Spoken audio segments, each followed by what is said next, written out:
শ্রীমদ ভাগবতের যোগ্য এদের নেই, দেবতাদেরও যোগ্য হয়নি বাবা শ্রীমদ ভাগবতে। আর আজকে আমরা আমাদের মতো কলিযুগের মানুষ আমরা শ্রীমদ ভাগবতের রস আস্বাদন করতে পেরেছি। তাই খুব সাবধানে হবে শ্রীমদ ভাগবত সোজা জিনিস নয়, খুব সাবধান। ভাগবত শ্রবণ একাগ্র চিত্তে, একদমই একাগ্র চিত্তে। ভাগবত হচ্ছে সব শাস্ত্রের সার। অষ্টাদশ পুরাণেষু এই শ্রীমদ ভাগবতে ব্যাসদেব কলম দিয়েছেন দুটি মাত্র কথা যদি মনে রাখতে পারে, যদি লিখতে পারে, তাহলে আপনাকে কিছু করতে হবে। 18,000 শ্লোকের মধ্যে দুটি শ্লোক তিনি বললেন, পর উপকার পুণ্যায় পাপায় পর পীড়।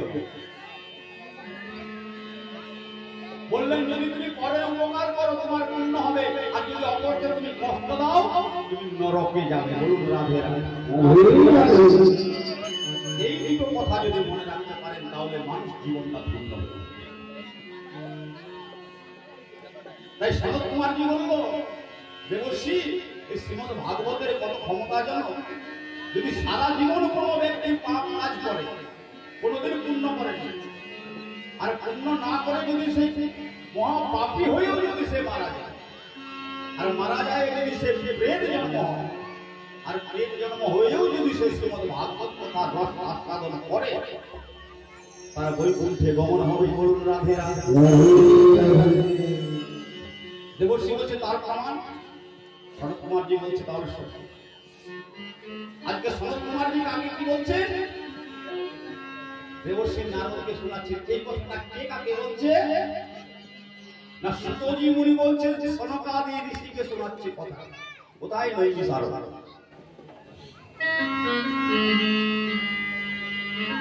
তাই কি বললেন? উত্তম নগর বলে একটা নগর, সেই নগরে একজন ব্রাহ্মণ বাস করতেন যার নাম ছিল আত্মদেব ব্রাহ্মণ। এই আত্মদেব ব্রাহ্মণ খুবই নিষ্ঠাবান ব্রাহ্মণ ছিলেন। তিনি খুবই নিষ্ঠাবান ব্রাহ্মণ। প্রতিদিন শালেগ্রাম শিলার সেবা না করে তিনি জলস্পর্শ করতেন। তিনি নিষ্ঠাবান ছিলেন, কিন্তু তার স্ত্রী, তার যেমন নাম ছিল কাজটাও ছিল তার নাম ছিল ধুন্ধুলি দেবী। নাম ছিল কি? ধুন্ধুলি দেবী। তার নামটা যেমন কাজটাও তেমনি। প্রতিদিন যদি কাউকে না গালাগালি করতো, কার সাথে ঝগড়া না করে, সে কোনোদিন জবাব দিত। আর আত্মদেব ছিলেন প্রতিদিন শালেগ্রাম ঠাকুরকে না জল দিয়ে তিনি জল স্পর্শ করতেন না। আর তার স্ত্রী ছিলেন এমন, কার সাথে ঝগড়া না করে তিনি জল খেতেন। তাই কি হলো? তিনি আত্মদেব ব্রাহ্মণের সব কিছু আছে, আত্মদেব ব্রাহ্মণের সব কিছু আছে, ধন আছে, সম্পত্তি আছে, সব আছে, কিন্তু তার কোনো সন্তান নেই। সন্তান নেই। একটা গোমাতা ছিল বাড়িতে, গোমাতারও কোনো সন্তান নাই। পাড়া প্রতিবেশী তাকে অনেক অকথা বলতো। একদিন আত্মদেব ব্রাহ্মণ কি করলেন? মনের দিকে চলে গেলেন। কোথায়? বনে। আরে বনে গিয়ে ভগবানের সাধনা ভজন করতে লাগলেন, ভগবানের স্তুতি করতে লাগলেন। ওম সন্তাকারং ভুজগশয়নং পদ্মনাভং সুরেশং বিশ্বধারং গগনসদৃশং মেঘবর্ণং শুভাঙ্গং লক্ষ্মীকান্तं কমলানয়नं যোগীধীরং वन्दे भवभयहरं सर्वलोकैकनाथं। ॐ नमो नारायणाय नमः।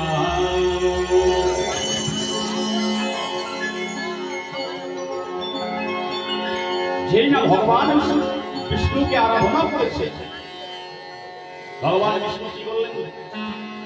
একটা সাধুর বেশ ধারণ করে আর সেই বনের মাঝে ঘুরে বেড়ালেন। এমন সময় আত্মদেব ব্রাহ্মণ সেই সাধু বাবাকে দেখে ডাকছেন, ও বাবাজি, বাবাজি এইদিকে আসুন। ভগবান কি বললেন? ও সাধুর বেশ ধারণ করে আত্মদেব ব্রাহ্মণের কাছে গিয়ে বলে, ব্রাহ্মণ তোমাকে দেখে তো মনে হচ্ছে তুমি খুব জ্ঞানী, তা তুমি কাঁদছো কেন? তোমার দুঃখটা কিসে? বলে মহারাজ, আমার সব আছে, কিন্তু আমার কোনো সন্তান নেই। একটা সন্তান, একটা পুত্র সন্তান আমাকে দেয়।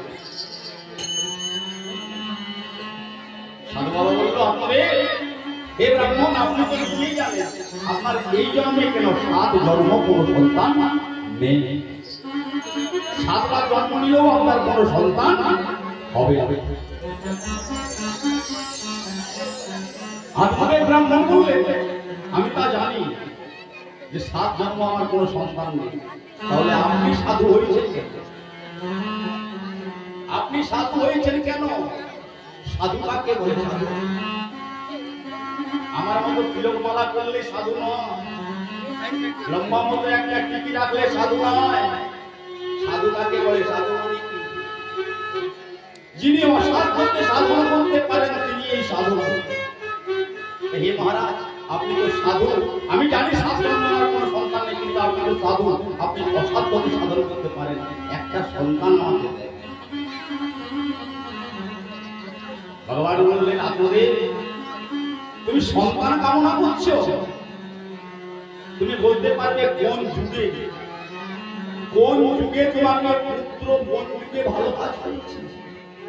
কার পুত্র ভালো কাজ করেছে বলতে পারবে? ধৃতরাষ্ট্রের 100 পুত্র ছিল। ধৃতরাষ্ট্র যেদিন মারা গেল সেদিন একটা পুত্র তার কাছে ছিল। রাবণের 1 লক্ষ পুত্র ছিল, কোনো কাজ হয়ে লেগেছে? রাজা দশরথের 4টি ছেলে ছিল, যখন মরে গেল বাসি মোড়া হয়ে রয়ে গেল, কোনো কাজ হয়নি। যিনি অনাদিরাদি গোবিন্দ ভগবান শ্রীকৃষ্ণ, তিনি কি ভগবান? আর তার বাবা কোথায়? বংশের কারাগারে, জেলের ভিতরে বাবা। তাহলে পুত্র কোন যুগে ভালো করেছেন? তিনি পুত্র কামনা করছে। আমরা সংসারে সবাই পুত্র চাই। কেন চাই? আমরা পুত্র কেন চাই? আমার বংশে প্রদীপ দিবে বলে পুত্র কামনা কেন করি? পুত্র আমরা কেন চাই? আমাদের নরক কয়টা আছে? 28টি নরক আছে। আমরা যেমন কর্ম করবো সেরকম নরকে যাব। তার মধ্যে একটা নরক যেটা সব থেকে কঠিন নরক, সেখানে খুবই কষ্ট দেয়, সেই নরকটার নাম হলো ভূত। আর এই ভূত নামক নরক থেকে উদ্ধার করার জন্য সকলে পুত্র কামনা করে। বলুন রাধে রাধে।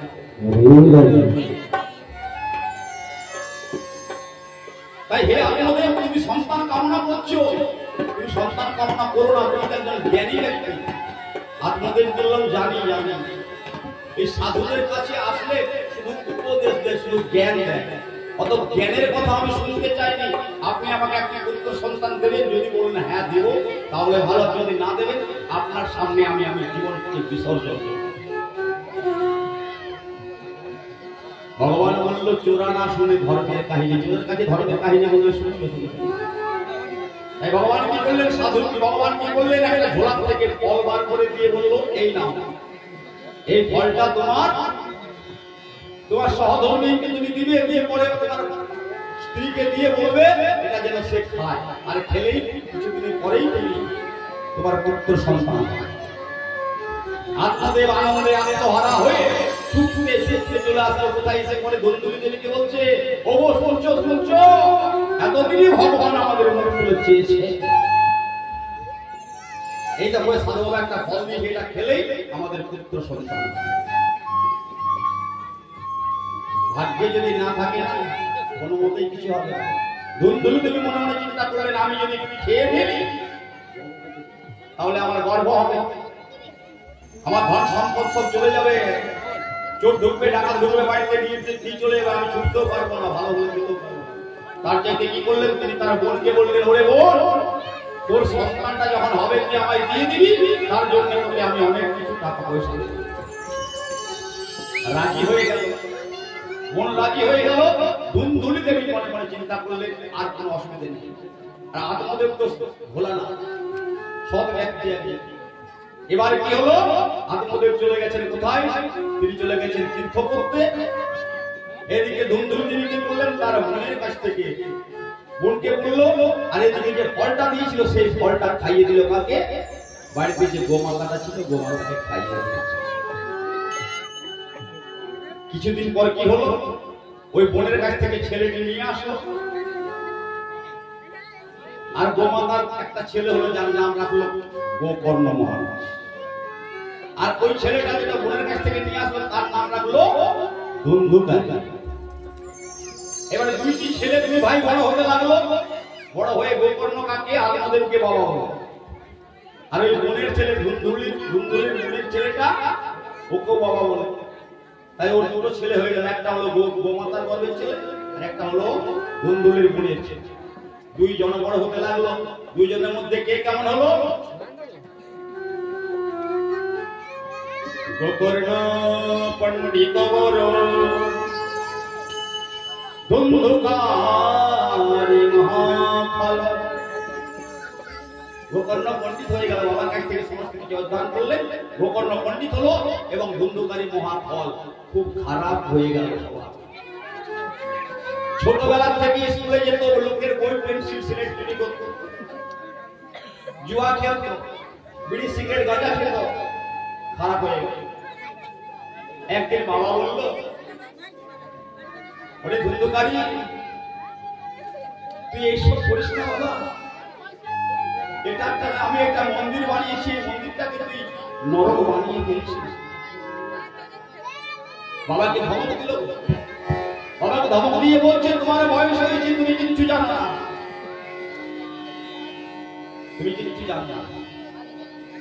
বলুন তো বাবা, এই সংসারেও কিন্তু অনেক ছেলেরা বলে বাবাকে তুমি কিছু জানো না। আরে বাবা যদি কিছু না জানে, তুমি শুধু এত বড় হয়ে গেলে। বাবা মাকে যদি বলে কোনো ছেলেকে তোমরা কিছু জানো না, যেই বলেছে তোমরা কিছু জানো না, আত্মদেবের খুব কষ্ট লাগে। আত্মদেব মনে মনে চিন্তা করছে, হায় রে, সেই দিন যদি ওই সাধু বাবার কথা শুনতাম, বলে আজকে এই ছেলের জন্য আমাকে এতটা কষ্ট করতে হবে। আরে পুত্র যদি সুপুত্র হয় তাহলে ঠিক আছে, আর পুত্র যদি কুপুত্র হয় তাহলে ওর চাইতে দুঃখ আর জীবনে কিছু হয় না। পুত্র কত রকমের হয়? পুত্র 3 রকমের হয়, সুপুত্র, কুপুত্র আর ঋণীপুত্র। সুপুত্র যে হবে সে সব সময় নম্রতা থাকবে, মা বাবার সমস্ত কথা থাকবে, মা বাবার যেন কোনো কলঙ্ক না হয় সেই কর্ম করবে, বড় জ্যেষ্ঠদের সম্মান করবে। তিনি হলেন কি সুপুত্র। আর কুপুত্র, কুপুত্র মা বাবার কথা চিন্তা করে না, মা বাবার কষ্ট হলো বা দুঃখ হলো বা কলঙ্ক লাগলো, এটাকে ছেলেদের কোনো কাজে আসে না, ওরা তার সেটা বুঝবে না। এটা হলো কুপুত্র। আর ঋণীপুত্র কোনটা? যেটা ঋণীপুত্র হয় সেটা হলো খুব দুঃখের।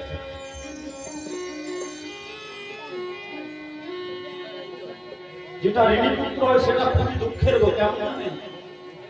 ছেলেটা যখন হয় না, দেখতে শুনতে খুবই সুন্দর, রূপবান ছেলে হয়, ছেলেটার বিদ্যা বুদ্ধি খুব ভালো হয়, লেখাপড়া খুবই ভালো হয়, সবার কাছে ভালোবাসা পায়।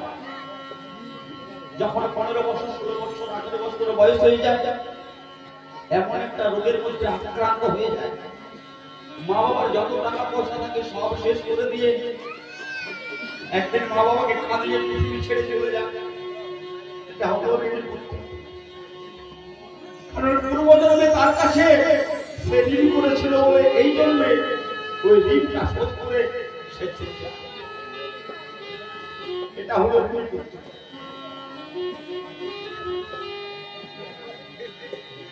ঋণীপুত্র যদি চলে যায় যতটা ব্যথা হয়, তার চাইতে যে কুপুত্র হয় সেটা বেশি দুঃখের হয়। তাই আমাদের ব্রাহ্মণরা কি বলে জানেন?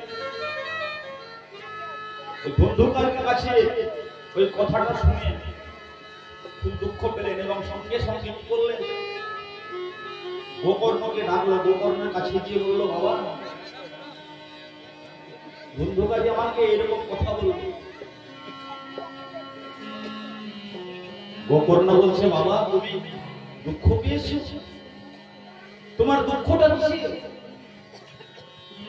তুমি তো আত্মদেব, তোমার তো দুঃখ পাওয়া উচিত নয়। দুঃখ তো হয় শরীরে, আত্মার কোনো দুঃখ হয় না। তুমি তো আত্মা। আমরা যারা বসে আছি আমরা একটা শরীর, যারা বসে আছে আমরা একটা শরীর, আমরা হলাম সবাই আত্মা। এই আত্মার কোনোদিন দুঃখ হয় না, আত্মার কোনোদিন কষ্ট হয় না। তুমি দুঃখ পাচ্ছ কেন? ছাড়া জানো বাবা, এই সংসারে আমরা যারা বসবাস করছি, এই সংসারে মানুষের থাকার কতদিন নিয়ম জানেন? এই সংসারে থাকার মানে বয়স হচ্ছে 50 বছর। যদি বয়স হয়ে যায় 50 বছর পর্যন্ত থাকুন সংসারে। আর 50-এর পরে কত হয়? 50-এর পরে হয় 51। আমরা বাঙালিরা 51 বলি, বিহারিরা কি বলে? 51। অর্থাৎ তুমি সংসার ছেড়ে বনে চলে গিয়ে ভগবানের সাধন ভজন করুন না, শান্তি পাবে। আত্মদেবকে বললেন, গোকর্ণ বাবা তুমি সংসার থেকে না, তুমি সংসার ছেড়ে চলে যাও। সংসার ছেড়ে চলে গেলেন। রাত্রের অন্ধকারে আত্মদেব বন ছেড়ে চলে গেলেন। গোকর্ণ মহারাজ চলে গেলেন তিনি তীর্থ ভ্রমণে। ধুন্ধুকারী মনে মনে চিন্তা করলো, আর বলার মতো আমাকে কেউ নেই, বাবা নেই, আমার বাবা নেই, চলে গেছে। একমাত্র মাকে তো যাওয়ার কোনো ঝামেলাই না। ধুন্ধুকারীর কি হলো? আবার জোয়া খেলার নেশা বেড়ে গেল, মদ খাওয়ার নেশা বেড়ে গেল, বাইকে পাড়ায় যেতে লাগলো। মায়ের কাছে শুধু টাকা পেলে, টাকা দেওয়া বন্ধ। সব দিয়ে দিয়ে ধুন্ধুকারী কি করলেন? ধুন্ধুকারী তারা মায়ের কাছ থেকে সমস্ত সম্পত্তি, ধন সম্পত্তি নিয়ে সব শেষ করে দিয়ে বলছে, মায়ের কাছে এসে বলে, মা আমাকে টাকা দাও। মা বলে, আমি আর কোথায় পাবো, আর তো নেই। নেই বলেছে, মায়ের গায়ে হাত তুলেছে, মাকে মেরেছে। আর যেই না মাকে মেরেছে, মা বলছে, হায় রে হায়, পর কোনদিন আপন হয় না। অনুরাগে মা কি করলো? ধুন্ধুকারী কি করলো? বাড়ির পেছনে একটা কুয়ো ছিল, সেই কুয়োর মধ্যে ঝাঁপ দিয়ে আত্মহত্যা করলো। যেই না আত্মহত্যা করবে, ধুন্ধুকারী মনে মনে চিন্তা করলো, এবার আমার রাজত্ব হাত তো কেউ নেই। ধুন্ধুকারী কি করলো? চুরি ডাকাতি করলো, ডাকাতি শিখলো, ডাকাতি করতে লাগলো লোকের বাড়িতে। আর 5 জন বেশ্যা নারীকে নিয়ে আসলো বাড়িতে। এই 5 জনের মন জোগাতে জোগাতে তাকে আরো ডাকাতি করতে লাগলো, অনেক ধন সম্পত্তি জোগাড় করতে হয়। একদিন কি করলো? জমিদারের বাড়িতে ডাকাতি করেছে। 5 জন বেশ্যা মনে মনে চিন্তা করলো, জমিদারের বাড়িতে যখন ডাকাতি করেছে, এবার তো সে ধরা পড়বে, আর ও ধরা পড়লে আমরাও ধরা পড়ব। তাহলে আজকে রাত্রিবেলায় আসুক বাড়িতে।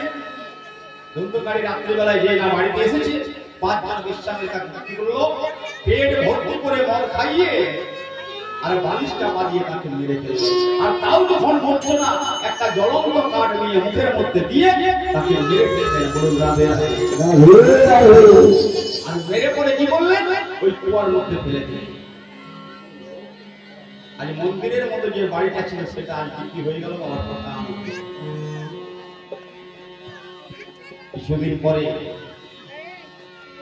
কিছুদিন পরে গোকর্ণ মহারাজ তীর্থস্থান থেকে বাড়িতে ফিরে আসেন, আর ভগবানের নাম নিয়ে আসতেন।